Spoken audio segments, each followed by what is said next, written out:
All right, hey everyone, welcome back. Coast to Coast podcast, special emergency episode on a Monday, so that's something different.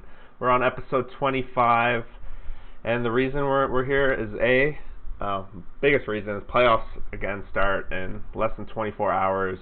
Tomorrow it's noon for me, 3 o'clock Eastern, so really it's only a one-day turnaround. I know we talked about it last podcast, we weren't sure when it would start. We were thinking Wednesday, we would try and do this Tuesday, but we want to get our picks in, keep our little game going along while we can. So before the games start, we have to be on air. We got to talk about our picks. I'm here with my main man, Tori, Mr. Maverick. How you doing, sir? I'm doing okay, I guess. All things considered, it's been a roller coaster week for me. Yeah. I mean, I know we're gonna get into our picks, but it's disappointing to see the team that I used to call my team, the Toronto Maple Leafs, the same thing over and over and over and over again. It's like a mix between Alice in Wonderland and Groundhog Day, and it's just like a mean trip of the same thing happening over and over again. And what's the definition of insanity? Doing the same thing over and over again, expecting a new result. So I hear ya. It's been difficult for me. I'm trying to stay still in the hockey mood, and I'm kind of obviously annoyed right now, but I'm still in it a little bit. I'm waiting for hockey to get back in so I can kind of watch. We're gonna be at it by lunchtime tomorrow. The games are gonna be starting. I think we're just gonna lead things off. We're not gonna review the craziness that happened this past weekend. Maybe I don't know if we're gonna do another one this week, but maybe we can talk about it then or at the end of this. But I want to lead off with basically the picks. Continue off the game we started last time, the last round, of how we were going to have $100 on each series and just place it on the odds, the Vegas gambling odds. Both of us didn't do well at all. One of us got... Actually, I did just about as well as the Toronto Maple Leafs. Let's put it that way. Yeah, for sure. Well, they got some wins actually, so I don't know if that's true. So last round I went 2-6. You went awesome 0-8. So it takes skill to do 0-8. Honestly, takes skill. I thought we were picking the losers, not the winners. Sorry, my misunderstanding. So just I'm gonna put up a little thing here. Just the grand total of things as of the first round. We got me minus $408.10, and then there's Tori minus a cool $800, and so honestly you can probably only go up from here. So yeah, and that is the perfect example of why I don't actually gamble real money. And this is also why you can't play every single game of it. I'm trying to show that too. You can't bet every single game all the time, because it's just gonna end with the house getting the edge. But we're doing it for fun. At the end of the day, that's what all of this is all about. So I just want to say that in the prior episodes, I know that I kind of had my what I wanted to see, and series that had certain meanings and stuff like that. I'm just gonna go out and say that no series, I shouldn't say there's no series I really care about, but they're all kind of B+ series to me. Yeah, there's not really any kind of A series going on right now, so it's just kind of I'll watch some of them. I'm sure Calgary Dallas will be good series. Chicago Vegas will probably have some good games. Columbus Tampa, Montreal Philly, but the other ones I'm just kind of not really into that much. Yeah, and I think we'll get into it shortly here, but it really speaks to a lot of these series seem to be at least one-sided from the odds makers' perspective. There's a lot of huge favorites. We didn't see any as big as we're going to see this round. The last round, the matches were a little bit closer. They were also best of 5. So we might see some pretty big blowouts this round. But like the NHL playoffs, they always bring the upsets too. So we're going to keep our eyes out. And I have a feeling that this round we're going to be completely different. We haven't talked about this yet. Yeah, we haven't. You only know one of my picks because I actually laid real money on it. But we'll get to that. All right. Yeah, you told me, but I forgot what it was. So you have what I sent you, kind of the odds, and what I tried to do was what the favorite pays out will be on the sides, because the underdog's pretty easy to figure out from a $100 bet wager. Did you understand that and everything? Yeah. So we're good to go? Yep. Yep. All right. We're good to go. First series off the top here. We got the Colorado Avalanche minus 300. So I think this not even the biggest favorite of the round against my Arizona Coyotes at 250. Wow, two different ends of the spectrum here. Where are you thinking the winner, and where would you lay some cash monies? Well, considering when we did the Western Conference breakdown, I kind of didn't give a shot at all to Arizona, and I wanted to see Nashville. That's the one thing I got right. I got Dallas as the 3 seed in the West, and then I got the top seed in the West, I think, too. Colorado. I'm not gonna lie. I think you got Dallas number 2. Might have. I'd have to go back and look. I don't remember. No, I had them 3 because I had them versus Nashville beating Arizona, so I had them in the 3 slot.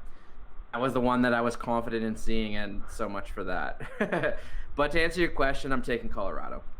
Okay, and then $100 on them too. Without much of a doubt. All right. For me, it's the same. The Coyotes, they got lucky getting out of that first round. From what I watched, they were outplayed majority of the time. They'd get leads and they were able to hold them. So that's, I guess, what playoff hockey is really about. I don't think they'll be as lucky against a pretty unforgiving Colorado team. So I'm giving my. Are you gonna? Do you want to do how many games? Let's do how many games we think. I'm gonna give this one 5. I don't just because it seems like better than 4. Yeah, I'm gonna go sweep Colorado. Colorado's in a whole another tier than Arizona, and Arizona. Looking at it quickly, I just have the teams written down here off the side. That's why I keep looking off to the side. But I feel like they're probably a worse team in this round. Probably. Maybe Montreal in the other division, but those are probably the 2 worst teams in the playoffs. Yep, but both teams playing the first overall, so. Yeah, I think that it's a sweep, and if it's not, it's 5 games like you said. Arizona might have put up one good game, or it might be one of those games where Colorado takes some dumb penalties, or maybe Naz Kadri takes a suspension and they have to kill off a major, and there's a couple penalties on the power play there. That kind of thing. Like, I can see Arizona definitely being able to pick up 1, maybe even 2 under the right circumstances.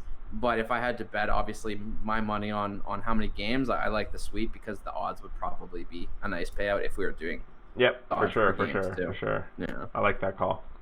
All right, let's move on to the next one, which is, according to the odds makers, the most even matchup. We got the Calgary Flames. It wasn't this way the other day, though, when you sent me this, 4 days ago? I sent it to you the second it came out, and then I resent this spreadsheet when I did it today. So the odds changed a little bit based on how the money's been coming in. Yep. This series changed a lot because I remembered that it was a big favorite, or the favorite was Calgary. Yeah, they were the favorite. And I was like, I wouldn't bet on that. And then when you sent it to me again, they were the same, and I was like, oh, well, then it's just pick who you. Yeah, so basically, I guess the money was coming in on Dallas a little bit, so the odds makers just were like, all right, we got enough money on Dallas, let's drop the line a little bit. That's how that usually goes. So in the industry, they call this a pick'em. Oh my God, I don't know. Like, are the Calgary Flames fans out there hoping I pick Dallas? Probably. I have a terrible track record when it comes to the Calgary Flames. Honestly, I feel like this is a pick'em. I don't really know what side to go on. I'm probably going to go with the Calgary Flames, and by probably, I'm locking it in right now. I'm going with the Calgary Flames. I just didn't believe in Dallas coming into this whole tournament. I said that a lot in the round robin predictions we were doing. I know the round robin didn't count really as much, but I'm going to give it to Calgary, having played 4 very meaningful games. I think it'll at least allow them to get out to a head start in this series. 3 games in, maybe it's 2-1 Calgary. That's kind of how I see it going out, and then hopefully they close it out. So to me, it's a pick-em. I wouldn't bet real money on this, but in this situation, in terms of our game, I'm going with Calgary. That's funny because you probably assumed you probably assumed which way I was leaning on this one, and considering, I mean, nobody likes somebody who just calls random shit and isn't consistent, right? So I've had Dallas in the Western Final since we started talking about the playoffs. Yep. So I'm gonna pick Dallas, and I think it's Dallas in 6. All right, I'm gonna pick I've Calgary already in 7. said my love for Calgary in 7. Yeah. I've already talked about my love for Dallas's defense, and like, it's just really nice as a team too, and like, I think you're gonna see the value in Perry and Pavelski come out here, and they've got 2 good lines and some good pieces in the toolbox, let's call it, in the bottom of their lineup. Yeah. And they're kind of built more of a nice mix between offensive and playoff type team. And I mean, realistically, there's never a good time to put money on Calgary because they're just so unpredictable that I'm going Dallas in 6. Yeah, I don't hate it. In Dallas, if you're putting a lot of weight into the round robin, I think you're making a mistake anyway. Those games, a couple teams came to play, a couple teams didn't. It didn't really matter. And Dallas is one of those teams that people might have been shocked they didn't do so well in the round robin, but these games matter now, and they very well could play. Yeah. All right, moving on. It's my favorite one of this round, the Boston Bruins and the Carolina Hurricanes. I'm a little bit sold on a bunch of jerks right now. They sold me in that Rangers series. I watched every game, and they just outplayed them like crazy. You know me, I've been a fan of Aho, at least for the entire season, probably because I drafted him in fantasy for the most part, and he had a pretty good year. But I really like at least them to match up pretty well with Boston. I do have this series going to 7, and with Carolina Hurricanes taking the edge at plus 125 now, and it's been fluctuating a little bit on this line, but at 125, I think worst case scenario is they're even money in my perspective to the Bruins, so I'm going to take that slight advantage. It worked out for me in the Coyotes series, so I'm going to try and implement it here again.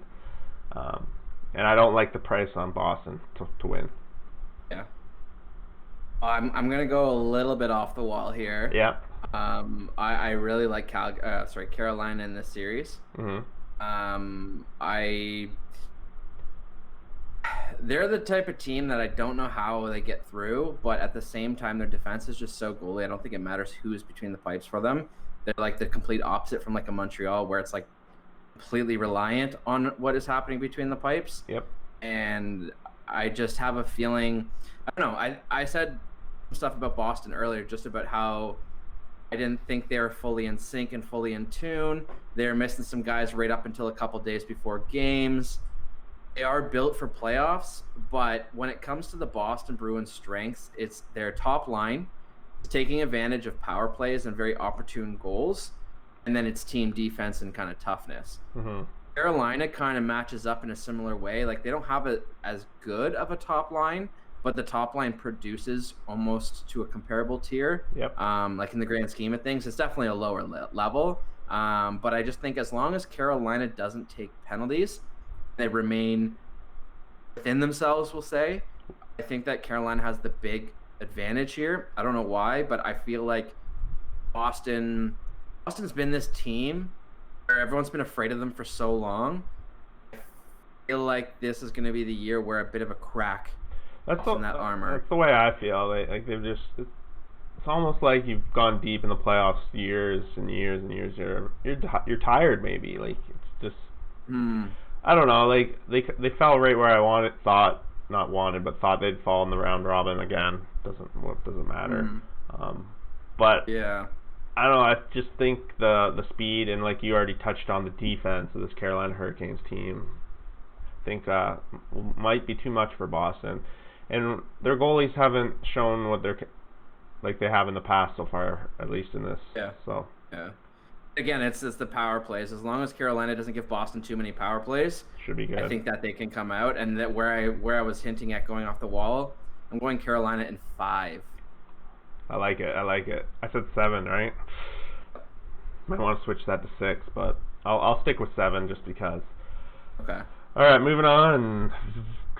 Chicago Blackhawks 270. So this is the biggest dog of the round, which is a little bit surprising considering that we still haven't got to the Canadians. But versus the Golden Knights, minus 340. I don't think I have seen a price that high in hockey At least in single games, they never get that high. Series, so I guess that makes sense. Yeah. A series is a little more predictable than a single game.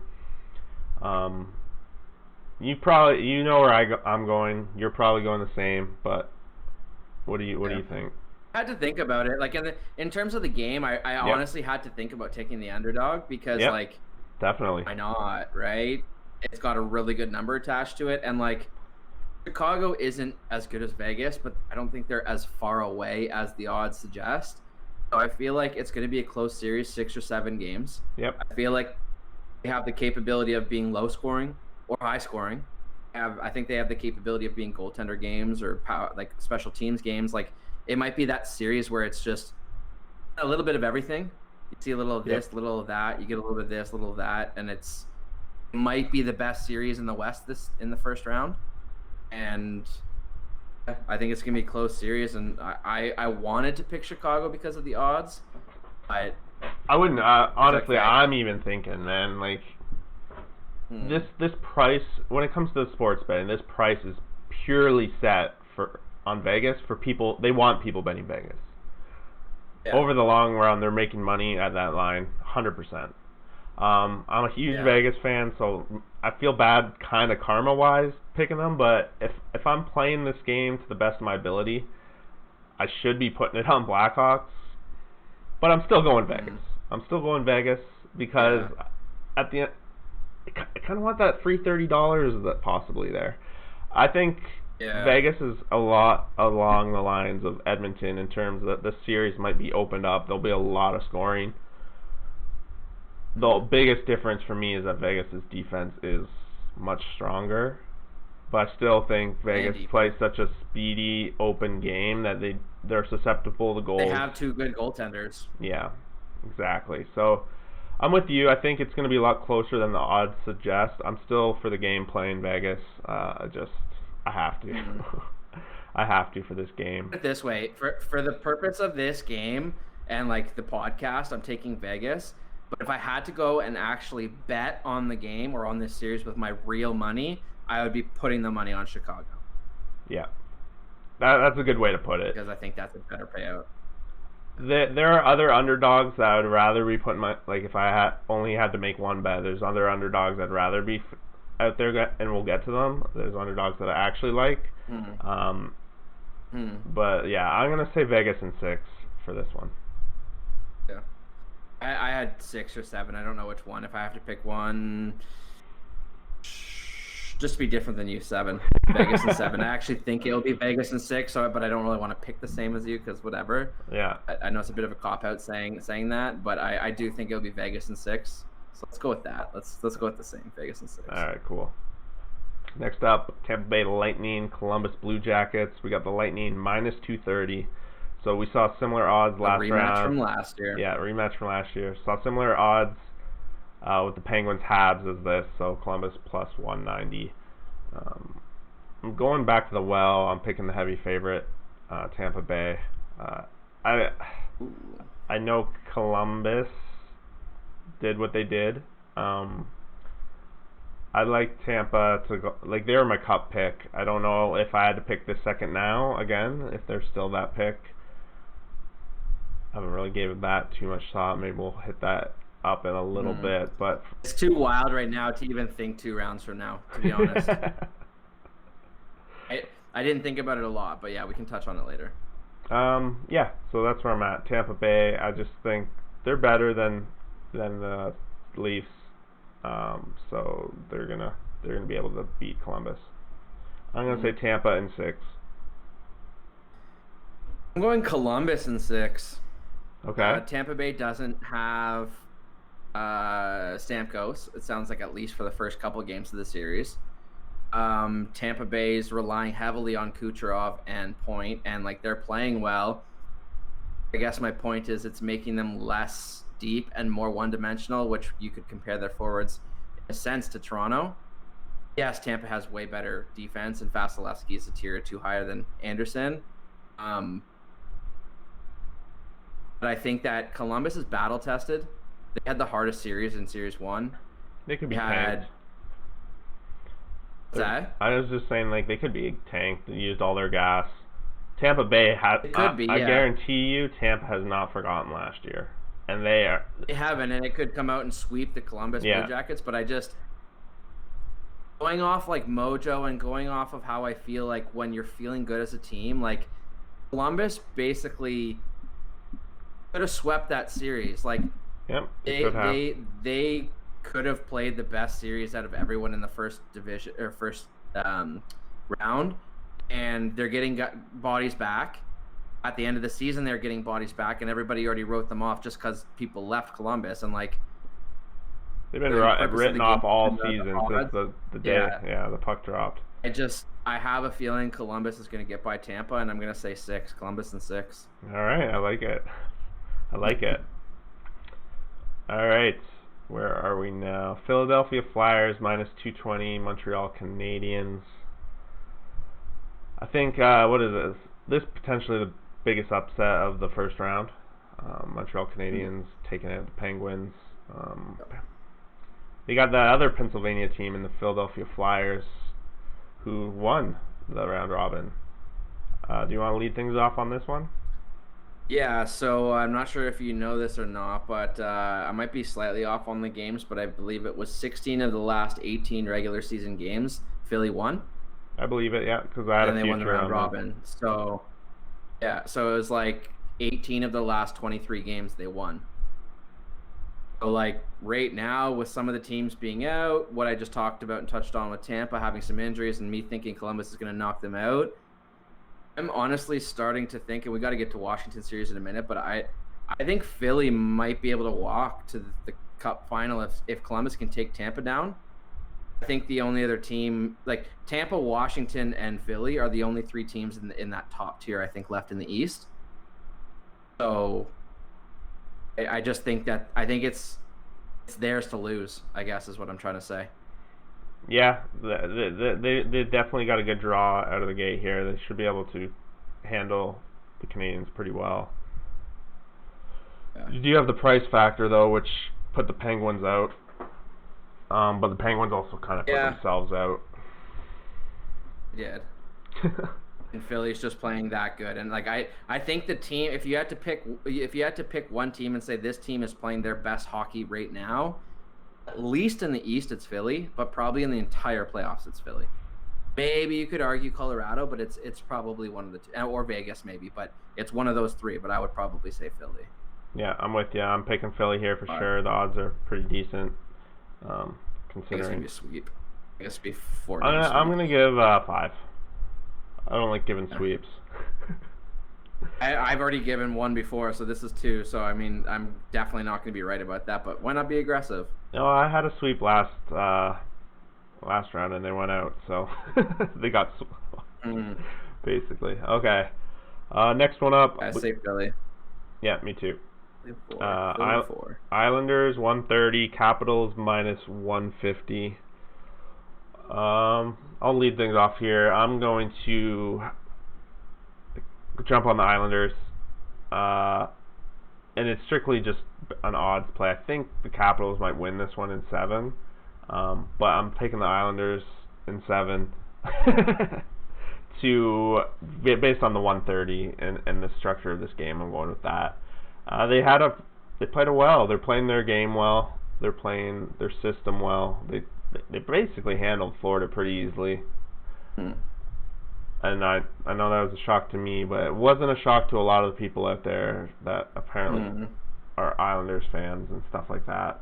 Capitals -150. I'll let you touch on why I think you're picking the Islanders. I am actually picking the Islanders. A lot of that is actually to do with goaltending for me. I have mentioned many times before that I don't think Braden Holtby can. Yes, he's won a cup before, but I don't think he can put a team on his back for a round or for a couple of games to try and win a round. So, like, if it's not him, I really love Samsonov as a goalie. Like, he is definitely their goalie of the future. But with him being injured, they don't have that security blanket, and they're now reliant on that one dimension that never could get Washington far in the playoffs before they had success. So I also like the odds within the game looking at this for the Islanders, and I'm going to go Islanders in 7. Yeah, I just feel like that goalie injury for Washington's massive. It kind of feels like last year for me when the Islanders faced off against the Penguins. Everyone's probably feeling the Penguins are favored and all that, and Islanders handled them pretty well. I think Capitals are a lot similar to the Penguins in terms of legacy and the way they've played over the past few years. So I also think that's a big part of it for me. Yeah, I just feel like, yeah, obviously Ovechkin's a game breaker, but that's what I was trying to kind of ease a little bit or get to when I was talking about Philly. That like, if Philly gets through and the other teams are New York Islanders, Columbus, and Carolina, it's probably gonna be Philly, Carolina, and then probably Philly out of those teams. Like I think Philly immediately becomes the odds-on favorite. Cool. Wouldn't mind jumping on that bandwagon right now, though. What, the Philly bandwagon? Yeah. Never hated. Well, I mean, let me rephrase that. I hated them. I despised them for about a decade after Jeremy Roenick scored that overtime goal to knock the Leafs out. I could not stand the thought of the Flyers. But after this many years, and there's some players I really like on the Flyers, Giroux and JVR, just to name a couple. Provorov, I'm a massive fan. Carter Hart. Yeah, friend of the podcast, nice Carter Hart. On there. Yeah. So. No, they're a fun team to watch, and for me, when it comes to enjoying watching a team, a lot of it has to do with the goalie, and I've really enjoyed watching him enter the league. It's been a while since I've watched a goalie enter the league and be pretty dominant from when he's come in. All right, last game. My favorite underdog of this round, the Vancouver Canucks plus 180, St. Louis Blues minus 220. I like the Canucks here, definitely at this price. When I'm watching the Canucks, what potential teams they might be playing against. Of all the teams, I was happy to see the Blues because during the season, analytically they matched up very well, but also in the games that they played, Vancouver won 2 of the 3 that they played. It might have been 4 games, but they won at least 2 of them. So I think this team deserves a little more props than a plus 180, but they are the defending Stanley Cup champs, so they've been here, they've done that. They're just one. This is just the first round. They should walk right through, right?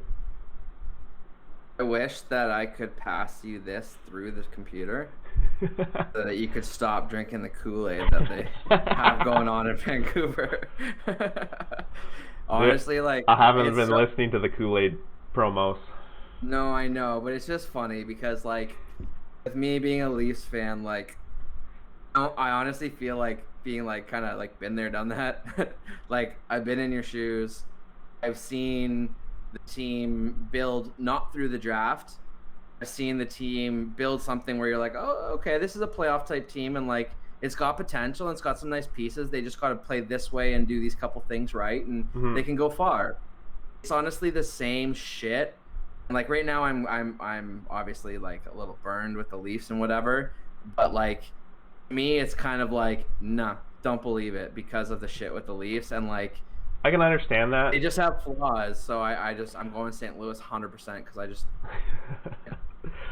Yeah. For me, like, I got Vancouver Canucks in 7. I think there's a huge difference between the Canucks and the Leafs, and the fact you can see the passion of the players when they're playing together. They have a little bit more veteran oomph. Definitely from the back end. What I'm saying though is the Vancouver Canucks of now are like what I think of the Leafs from like 2000. I don't know what year, 16, let's say. Yep. 2015, like when they had the bit more toughness and like they faced off against what was Capitals. Boston. Okay. No, the year they Game 7. Boston. Yeah. When I don't remember, 2011 actually, I think that was. Oh, okay. So that long ago. So that's what I compare. Like the Canucks right now, I will say I think the Canucks have done a better job than that. If like the comparison team, I do think the Canucks are better than that Leaf team. I just see a lot of comparisons to how I was thinking and how I was feeling and whatever about the Leafs at that time. So now being burned by the Leafs now, I'm like. Nope. You're not allowed to have those feelings or thoughts. Go with like what's proven, and that's why I'm trying to think on certain things with these picks. Yep. But yeah, I'm going St. Louis in. It'll be okay series, but I think it's going to be St. Louis in 6. Yeah, I just think this is a much closer series than the odds project. I would like to see it more like 150, kind of like the Capitals, minus 150 and then plus 130. That's kind of the way I would see it. Still underdog the Canucks, probably not going to win, but I think they do flip the coin a little bit better than what we're being laid here. Maybe I'm drinking that Kool-Aid. Who knows? Maybe you are, maybe you aren't. I'm just saying it's funny because like it's literally the same shit. And like I'm not trying to say that like it can't be them because they're not the Leafs, so maybe it could be them. By all means, it totally could. But it's just when I can relate to been there, done that. I've been there and I caught a facade of something that wasn't actually there. And like I can't really speak on the Canucks because I haven't watched a whole lot of their games. So it's kind of unfair for me to say that. At the same time, just the structure of the team, not necessarily getting a top picks, but getting those kind of middle round or middle of the first round kind of E+ levels and then trying to kind of mold it all together. It's just a different way of building it. And we haven't really seen a team be successful that way. We've seen teams get to the second or third or even the conference finals, but we haven't seen a team like that win in a long time. So sure, maybe they could beat St. Louis, and then we're talking about something completely different next round. Maybe you change your your tune versus whoever they match up with at that point. Yeah. But yeah, right now I feel like a lot of the reason why St. Louis didn't do the greatest, and I had mentioned this earlier in the podcast, is just Tarasenko was coming back. And when you put somebody who hasn't played that long in the top of their lineup, and everybody else has a different role, like it takes a little bit of an adjustment. By all means, they're better with Tarasenko in the lineup, but there might be those 3 or 4 game changeover till people kind of get in their new roles or new spots. Yep. And now that they've gone through a couple of games, they could be that team that clicks back into gear and just steamrolls whoever they're playing, regardless of the team. Not that it's very true, very true. So there you have it. Our 8 picks for this round. Tori's only going to go up. Like, jump on his wagon. He's only going to go up from where he was. I very likely am probably going to fall right in the same category. So we're doing this for fun. Seeing how the house eventually, if you bet every game, is just going to annihilate you. That's basically what the whole point of this is. But it's good though because we have some different picks this round, so there's going to be some change. Yeah, there's going to be some big change. Yeah, I think we have we got 2 same picks. We both have like the Hurricanes. We both like the Knights. We both like the Flyers. So 4 picks the same on each one. So that's 4 and 4. Yeah. That'll make it's not bad. 2 and 2. Yeah. Yeah, for sure. Yeah, open some space. A couple other things. Do you want to touch on them? Yeah, sure. Let's hit them. First thing, obviously, I think we have to touch on is congratulations to the New York Rangers on winning the draft lottery. That's going to be a fun spot for him to go because he gets to play with Panarin on Broadway. Such a great that team has great potential now. They already had great potential. Yeah, they're still young. They've got a couple contracts they have to figure out. Lundqvist is going to be a sticky situation, but I heard some talk today that because obviously he likes to be in New York. Yeah. Apparently they've talked or had discussions with some other New York-based teams, which are pretty limited, right? There's only a couple there. It's not going to be the Islanders because they have Varlamov and then they have Ilya Sorokin coming in next year. 2 Russian guys, so that will be their tandem. Bulls, Buffalo, I think are the only 2 teams I can think of. Yeah, Buffalo is like upstate New York, though. If he likes the city, that's a 6-hour drive, basically. Is it that far? Okay, so maybe not them. That's purely my own speculation about Buffalo, but they did say New York-based area teams, which my first thought was the Devils. But really, like he should just. They're not going to use them. They can't really. They've kind of painted themselves in the corner in that whole situation. Oh well. Do you know what Lundqvist gets paid by any chance? I don't know. I can look quick. It's like 7-ish or something. But what I was going to say, this just popped in my mind again, random speculation, but I wonder if the Rangers and the Devils could get together on a deal where they could send Lundqvist and some parts to the Devils for Subban and parts. Yeah, I don't hate it. He gets 8.5. Subban's 9. The Devils need a goalie, like they do, so he's better than what they have. I honestly don't. The Devils have Subban for 2 more years, and I don't see him staying there. So, like, to me, he's a 2-year rental this year and next year. Yeah, same contract as Lundqvist. Yeah, so, like, maybe you flip them and it's just asset for asset or need for need. I mean, obviously, there'll have to be a couple picks or maybe a B for a C-level prospect or a couple in there kind of thing. Some spinner outs will have to be in there. But yeah, that might be something that would be interesting to see. Yeah, for sure. But, speaking of goalies, the Leafs sucking out. Like, honestly, I've said this before. Freddie Anderson is one of my favorite goalies. I love him. He's my favorite goalie in Toronto since Cujo, really. And it would suck to see him move on. But I think the Leafs have to strongly consider moving him. And just for fun, I was looking around the league to see, and I could only come up with like 6 teams that could take on his contract, have an asset the Leafs would want at similar cap back or slightly less, also have the pick capital or prospect capital to trade. And there's only like 5 or 6. And the one that stood out most to me was the Carolina Hurricanes. I thought it'd be funny. It'd be interesting to see. Yeah. Exactly. And I wonder if the Leafs could somehow Freddie plus like, so one thing, the Pierre LeBrun was on TSN this afternoon, and he was just saying that, like, he thinks basically, he didn't put a number on it, but like he kind of insinuated that it was going to be maybe like 10 or 12 names on the trade market that, like, you would never, like, looking at the team and looking at the structure, you would never think that player is available, but the owners might not be able to afford that contract moving forward and might rather trade bigger contract for 2 or 3 other pieces, like, you know what I mean, like spreading the wealth. Yeah. So there could be some interesting people available that other people would not have normally thrown in the trade market. So it would be interesting to see something like that, like the Leafs with Freddie or different pieces or players around the league. And it also scares me because some teams, like maybe Mini, Nashville, whoever, just throwing speculation, Carolina, might have to drop cap. They might not be cap teams. They might not be able to afford to be cap teams. They might be cap, like, not floor, but towards the floor, which means a team like Leafs or a team like the Rangers or teams like Montreal, whoever, that need to move Detroit and want or need to move contracts, they're going to have to turn to buyouts instead of doing what Toronto did, and here's a pick for taking a contract off our books. Some teams might not be able to afford to do that. So I think that we're set up here for this offseason with it being short. I also think there's a lot of probability that a lot of players are just going to take 1-year extensions.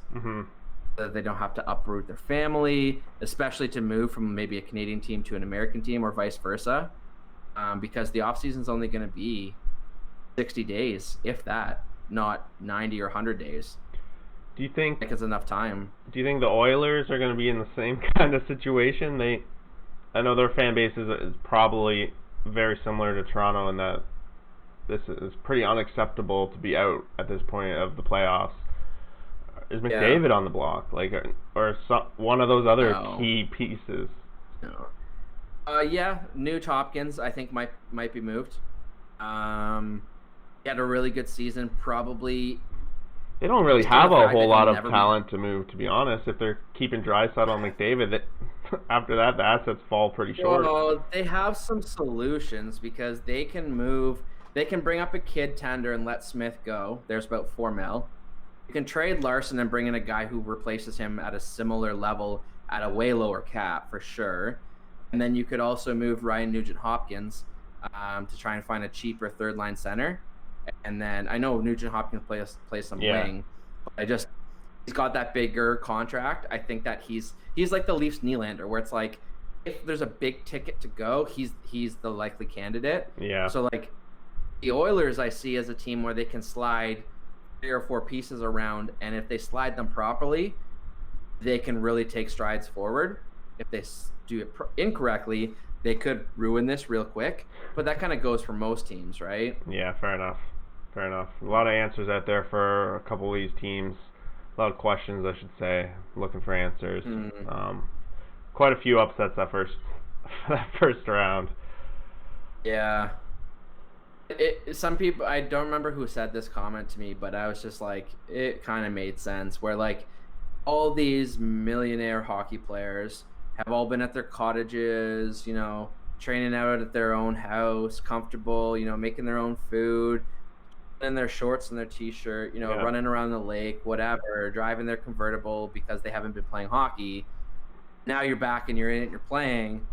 It's awfully easy to just kind of be like, well, that sucks. I guess back to what we were doing, you know what I mean? And like, because it's 2020 and with COVID, like there's built-in excuses. And I feel like it's going to show in some of these teams, the teams that are coming here that want to win, that are playing to win, I think are going to go far. And you've already seen some of that. The Chicagos, the Montreals, like the teams who came in being like, oh, we'll get there and then we'll worry about it. The Torontos, the Pittsburghs, the Edmontons, all screwed up. And they're gone. 1 week, gone. Nothing to show for it. So I'm really interested to see this offseason. Yeah. I know everyone always says every year next year is going to be better than ever before. You add in, I said this a couple episodes ago too, you add in with the free agency period. Before they used to say, okay, well, you get 5 days or a week or whatever to negotiate with players. So just for example, let's say you're a team that really wants Taylor Hall. I'll pick Mini because they just came to my head. Yeah. Let's say Mini, they want some scoring, obviously. They go out, they surprisingly landed Parise back in the day. Let's say that they target to get Hall. Well, Hall says, you know what, thanks, Mini. You are offering the highest contract, but I'd rather not be there. I'm going to choose somewhere else. Well, then now they have time to go, okay, well, what other forward or what other forwards can we maybe now spend that money we wanted to spend on him to bring into the lineup? So maybe they go and they look at Hoffman, for example. Well, maybe you say, okay, I missed out on Hall and Hoffman's worth X number. I'll give him an extra 0.6 mil because I missed out on Hall. Just we'll call it the mini tax in that situation, right? Yeah. So like, what my point is that before, when you had that time to find plan A, okay, this isn't going to work. So what's plan B and C? Okay, no, this guy got moved, so now I can do this. Or, you know what, I'll move this guy and then sign this player over here because now I've talked trade because this other team missed out on their guy. Yeah. All these moving pieces, right? This year in free agency, there is no bargaining window. So it's just like, you can't talk to anybody and go. I actually like that. I like that much better. I do too, but that's always where the biggest mistakes happen. Yeah, but that's what you want. You want teams to make mistakes, don't you? Because that's what's exciting. Oh, yes. And I want, like, the one thing that's going to drive me nuts is I'm very interested to see what Taylor Hall gets this summer. Like, what number do you think he gets per year? I think a team's going to make a big mistake. I think he shouldn't get anything more than 8. I know you're looking at me more than William Nylander. More? Yeah. Yeah, he should get more than Nylander. Absolutely, he should. But does he get as much as Marner? I don't remember I'm not good with remembering what people get paid in contracts. Nylander was about 9. Marner's 10.9. Yeah, I don't think under 11. Yeah, I don't agree with those contracts necessarily. Someone's gonna give Hall 11. That's my take. I just think my worry with Hall, if they go for 11, it's got to be a long contract, right? I think they might drop a year off the end. It might not be 7. I think it'll either be 7 by 10. If anyone signs Hall for more than 5 years, more than 5 years of Hall is a huge mistake. Well, Arizona offered 7.5 years, and apparently his camp was installed. No, 7.5 mil per. Term was unknown, but it was out there suggested as 5. That makes sense to me. 5 times. I don't think Hall with his injury risk not worth a lot of money to me. It's market value, though. That's the thing. I know. The market is wrong in this case 99% of the time. Maybe I asked you the wrong question because I think I asked you what do you think his value is. Yeah. Like, if you want to put the value bar, I actually completely agree. About 8-ish mil, 8 to 9 mil. You don't think GMs are starting to get smarter? You don't think the market's eventually going to correct itself? No. It has to. Because if you have the chance to get a guy like Taylor Hall, you're gonna say, you know what, screw it, I'll spend an extra $1 million. When John Tavares signed in Toronto, he was offered $1.4 million more per season by the San Jose Sharks, and he turned it down. Yep. Everybody that wants to talk shit about the Tavares deal needs to talk shit about the San Jose Sharks because they offered him like $7 million more. Everyone already does talk shit about the San Jose Sharks for like. But that's because they don't have a goalie. And they spend on Carlson, and they spend on. But they also spent that stupid ownership situation in San Jose. Sorry, you just froze for a second. They also what? Sorry. You're good now. The ownership. Okay, I don't know the ownership situation in San Jose. Yeah.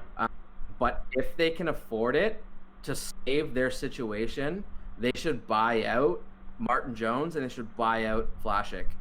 Vlasic is going to be disgusting on their because I think he has like 7 more years or 8 more years at like 6 or something like that. So a buyout's double the term, like quarter of the cap, right? So they'd be paying him like 15, 16, 17 years.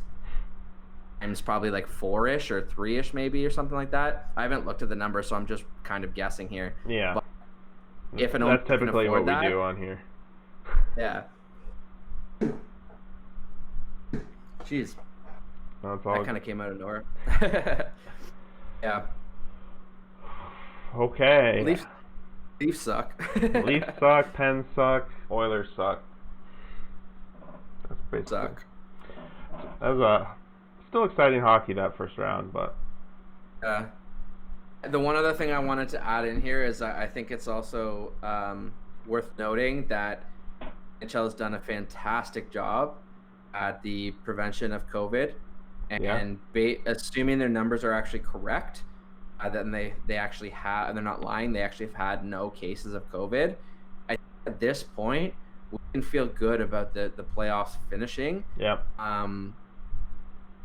Being said, I am a bit worried about next year because it was easy to put a bubble together for 2 host cities. Yep. But like, what are you gonna do if you aren't allowed to remain to travel and you need now 31 teams and you know they're not going to cancel the season? Yeah, I'm not sure what they're doing. I'm sure they're going to come out with some sort of different style schedule, much like baseball did, where they limit the travel between teams. Like in baseball, they're only playing 9 different teams of the 30. They might do something similar in the NHL. You're only playing your division. You're only playing your conference. That's what I was going to say. I heard some speculation that it would be conference. So there'd still be 2 bubbles, and it might in fact be Edmonton and Toronto again because it's already set up. And they already have everything going. And it might be just like you play only your conference and you do it like the baseball thing. So you have like 3 against the same team over like this week and then 3 whatever over the next whatever. But they also talked about potentially doing like a swap week. So like you'll have the 2 host cities and then you'll have like your 10-day quarantine. So it's like a break week or whatever. You know how the NHL had that break week that each team gets? Yep. So you'd have essentially like a break week, like 10 days, and you'd send half the teams from the west to the east. So now you have divisions. So they play only half of the other division. I don't know if the players would go for that because if they're having to use their break to quarantine and technically you're working, like it's not much of a break. Raises the question: how many people are going to opt out? How many people came back to play now, but are going to opt out for the next kind of crappy season? I think the number is going to be higher. Well, there's less to play for at that point. Exactly right. And if you're on Detroit or if you're on whatever, like if you're a pending free agent, you bet your ass you're going to be back playing. You're not going to sit out before your free agency year. But if you just signed a big deal, or maybe you just had 2 kids, like young kids, or just situations like that. Yeah. You saw in other sports. Maybe you just say screw it. Yeah, I think so. And I don't. You're saying that they're thinking of doing a bubble. I don't see how the players agree to that. They didn't agree for it in baseball. They said screw that. But Hopefully. Safety though, right? Yeah, 4 months away now. Baseball has had almost 2 weeks of no issues. 2 weeks. But and you hope by December that this thing's a little bit more under control. The numbers seem promising, at least in the States right now. Whether you can believe them or not, who knows? You do have some time. Yep. Yep, for sure. We have some time, but I don't know. It should be interesting to see what they do. It could be completely fine by then, but it's going to be awesome. We're documenting this entire journey of what the NHL has been from Babcock being fired to crazy pandemic. This podcast has been through it all. This season, at least. Definitely has. We've seen a little bit of everything, and it sucks because for probably this year more than other years, there was more teams who probably really legitimately felt like they had a chance. Yeah. Almost half of those teams that felt that way are now out. We have a lot of teams that are playing on free time, so to speak, and they weren't expected to get here, so they're playing loose. They're playing with no pressure. That's partially why I took Columbus over Tampa. The combination of battle tested, but also playing Tampa with no pressure, being like, hey, we swept you last year. What are you going to do about it? You know what I mean? And if they come back, they win game one. Oh, we swept you last year. Now we're up 1-0. All of a sudden, that slowly seeps in their head, right? Yeah, for sure. If they get a 2-0 lead, Tampa is in trouble. 100%. And I think that they just need to come out game one and win. And if they come out game two and a period or two in, they still can't score like the Leafs. Yeah. A, I think that there should be some credit given to the Blue Jackets, but B, it might be a sneaky team to it's freaking Tortorella, and that's actually what I wanted to say about the Islanders is that Barry Trotz, yeah. Right? Against his old veteran team. Veteran coaches might show their worth this year. So that's a good point. We'll see. Alrighty. Anything else? No, I think that's all that I had for now. Yeah, me too. So everyone enjoy these next 8 rounds or 8 series matchups. 8 rounds, we wish, but yeah, it should be a good one. I'm sure we'll touch base probably in the middle of these rounds, probably after a few games. We'll see. We'll set something up. See what's going on. Yeah. All right. Stay cool. Awesome. Cheers. Peace, man.